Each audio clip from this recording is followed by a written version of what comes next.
Perfectly behaved young man. Try as he might to fix his gaze on the home front, You ready for a run?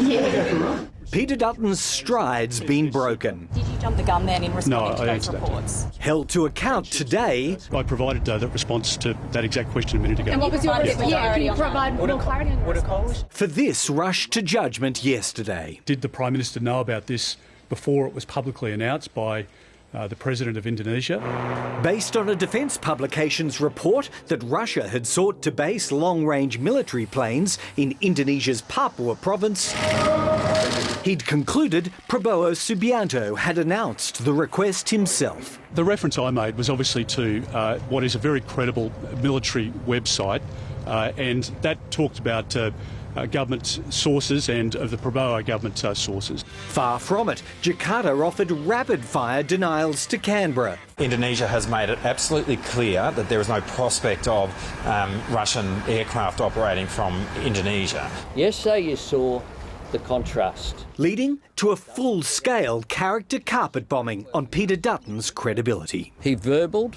the President of Indonesia. He is temperamentally unfit to manage our relationships in the world. Always dialling it up to 11, but in this case being quite reckless. Too aggro and too reckless to be the Prime Minister of Australia. It is true that Russia's first Deputy Prime Minister, Denis Manturov, visited Jakarta yesterday.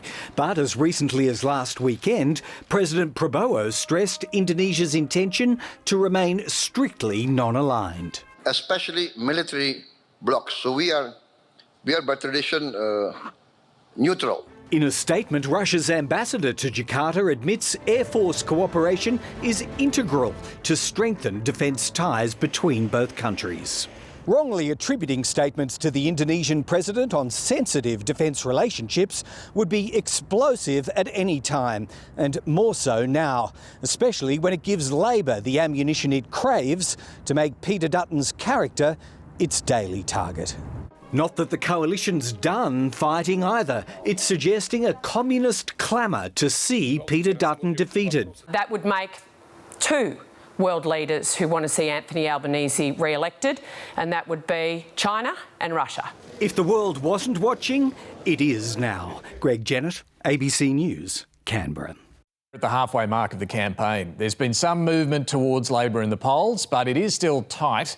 Tonight's debate right here is going to be a critical moment, a final chance really for both leaders to make their pitch before the Easter break this weekend and then the start of early voting on Tuesday next week.